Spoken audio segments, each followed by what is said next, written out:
क्या प्रधानमंत्री नरेंद्र मोदी की सरकार गिर जाएगी? क्या मोदी सरकार गिर जाएगी, वो भी वक्फ बोर्ड बिल पर? और लगभग तय है कि प्रधानमंत्री नरेंद्र मोदी अब प्रधानमंत्री नहीं रहेंगे। इसके पीछे की बड़ी वजह का खुलासा हो गया है। क्या प्रधानमंत्री नरेंद्र मोदी से आरएसएस खफा है और शायद उसी को मैनेज करने के लिए वो नागपुर गए थे? इस पूरे वीडियो को देखिए, उसके बाद दूध का दूध और पानी का पानी हो जाएगा। नमस्कार, मैं शंभू कुमार सिंह और आप देख रहे हैं नेशनल दस्तक। सबसे पहले बात वक्फ बोर्ड बिल की। वक्फ बोर्ड बिल संसद में आया। सोचिए, हिंदू मुस्लिम का सबसे बड़ा एजेंडा है वक्फ बोर्ड बिल। राम मंदिर पर बीजेपी ने सरकार बना ली। उसके बाद जम्मू कश्मीर में 370 पर खेल हुआ। अब उसके पास कोई मुद्दा नहीं था। मस्जिदों की लगातार खुदाई का मुद्दा चला, औरंगजेब का मुद्दा चल रहा है, लेकिन अब वक्फ बोर्ड बिल का बड़ा मुद्दा हो गया। क्या ये मुद्दा पहली बार बीजेपी को फंसा के रख दिया है? क्योंकि इस मुद्दे की वजह से बीजेपी के कई पार्टनर सकते में हैं। दरअसल बीजेपी को लगता था कि वो 400 पार कर जाएगी, उसकी अपनी सरकार होगी और उसके बाद उसको जो मन में आएगा बिल बन जाएगा। संविधान बदल देंगे, ये नारा भी गूंजा था। उनके कई मंत्री पकड़े गए, इसमें कई सांसद बोले गए। अगर 400 के पार चली जाती बीजेपी तो सच है कि मस्जिदों की खुदाई जारी रहती। ये भी सच है कि एक झटके में वक्फ बोर्ड बिल पास कर दिया जाता। लेकिन बीजेपी अटक गई 240 पर। उसके बाद भी बीजेपी ने वक्फ बोर्ड बिल लाया, लेकिन वो चला गया जेपीसी में। लेकिन वक्फ बोर्ड बिल ने उनके पार्टनर की मुश्किल बढ़ा दी है। अब बीजेपी के पास सिर्फ 240 सांसद हैं। ये सरकार टिकी हुई है चंद्रबाबू नायडू, नीतीश कुमार और चिराग पासवान पर। अब सोचिए, ये तीनों लोग सत्ते में आ सकते हैं। शरद पवार, बीजेपी की कोशिश है कि नए पार्टनर्स ढूंढे जाएं, लेकिन मुस्लिम के खिलाफ शरद पवार भी नहीं जा सकते हैं। एनसीपी लगातार मुस्लिमों की हित की बात कर रही है। शिवसेना एक है जो जाने की कोशिश कर सकती है, लेकिन राज उद्धव ठाकरे को जितना ठोकर लगा है शायद ही वो बीजेपी के साथ जाएं। लेकिन फिलहाल जिनके गठबंधन से सरकार चल रही है, आप पहले बात नीतीश कुमार की। बिहार में चुनाव होना है। नीतीश कुमार ने इफ्तार का आयोजन किया।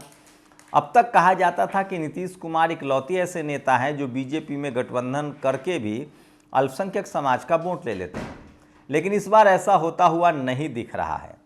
बिहार में मुस्लिम वोटर सवर्ण वोटर से ज़्यादा हैं, 15% के आसपास वोटर्स है। ऐसे में नीतीश कुमार को ये दाव महंगा पड़ेगा, कम से कम उनकी पार्टी के लिए। दूसरी, चिराग पासवान की भी लीडरशिप बिहार से आती है। 5 सांसद हैं उनके।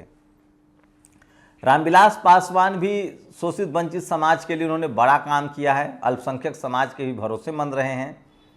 लेकिन अब चिराग पासवान ने भी वक्फ बोर्ड बिल पर संसद में कहा था कि जेपीसी में भेज दीजिए। हाल ही में उन्होंने कहा कि मंदिर मस्जिद का मुद्दा फालतू मुद्दा है, नमाज पढ़ने का मुद्दा फालतू मुद्दा है, इस पर मीडिया को डिबेट नहीं करना चाहिए। और जो लोग ये सब कर रहे हैं वो फालतू बात कर रहे हैं। विकास की बात होनी चाहिए, रोजी रोजगार की बात होनी चाहिए। इसका मतलब चिराग पासवान भी हिंदू मुस्लिम मुद्दे पर बीजेपी के साथ नहीं दिख रहे हैं। लेकिन सबसे बड़ा डेंट जो है वो नीतीश कुमार को लगेगा। उसके बाद चंद्रबाबू नायडू भी मुस्लिम वाले मुद्दे पर तो फंस गए हैं। सोचिए, वहां मुसलमानों को रिजर्वेशन देने की बात हो रही है, उनको ईद पर छुट्टियां भी दी गई है। आंध्र प्रदेश ऐसा राज्य है जहां मुस्लिम आबादी भरपूर है। ऐसे में वो जगन मोहन रेड्डी को हरा कर आए हैं।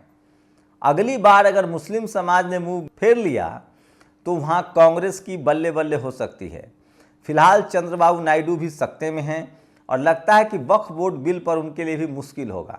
इसी बीच आम आदमी पार्टी के सांसद और विपक्ष की एक मजबूत आवाज़ संजय सिंह ने कहा है कि वक्फ बोर्ड बिल बीजेपी में हिम्मत है तो संसद में लाए, ये सरकार गिर जाएगी।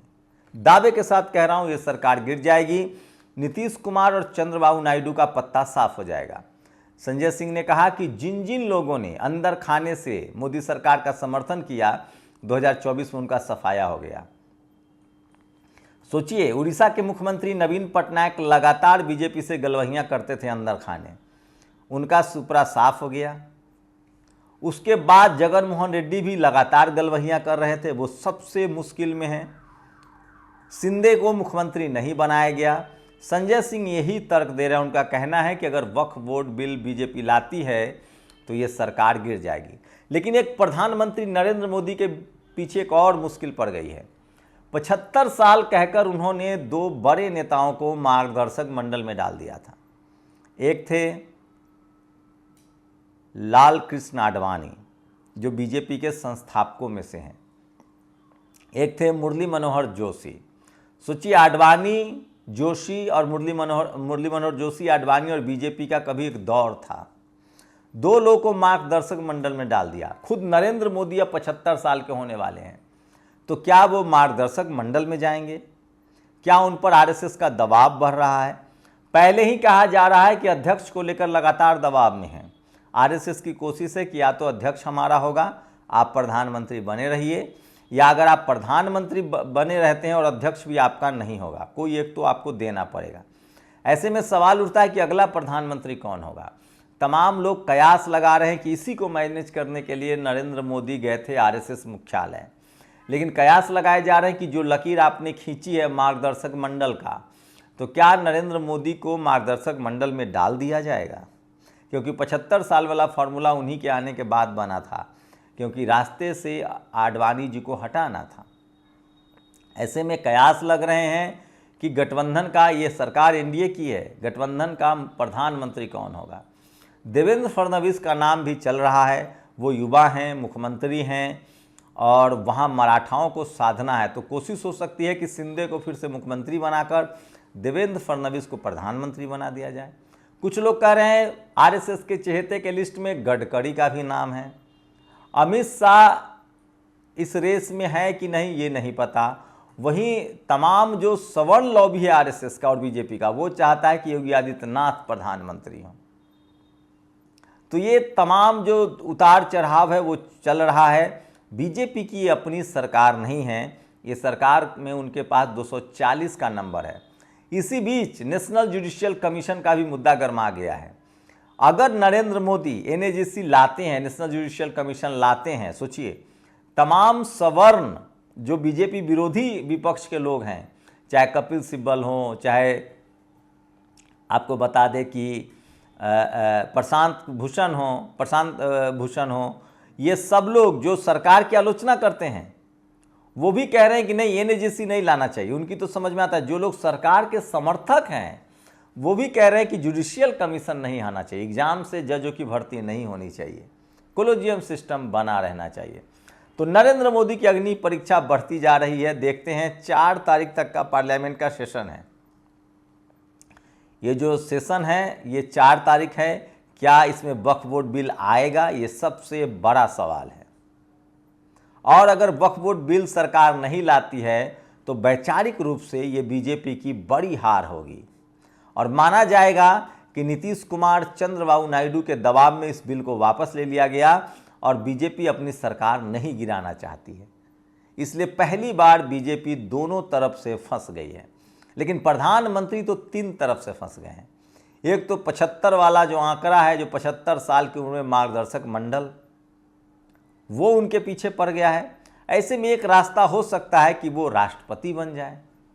देखने वाली बात होगी कि आगे क्या होता है। मैं फिर कह रहा हूँ, ये लोकतंत्र की चक्की है, महीन पिसती है। जाते जाते संजय सिंह का ये बयान सुनिए जिसमें उन्होंने कहा कि वक्फ बोर्ड बिल अगर इस सरकार में हिम्मत है तो लाए, ये सरकार गिर जाएगी। शुक्रिया। अगर बीजेपी वक्फ बिल लाएगी तो वो मोदी जी की सरकार गिर जाएगी। चंद्रबाबू नायडू ने, नीतीश कुमार ने, चिराग पासवान ने, जयंत चौधरी जी ने, सब ने मिलके अल्टीमेटम दे दिया है। और क्यों दिया है? क्योंकि इनकी जमीन अपनी खिसकने लगी है।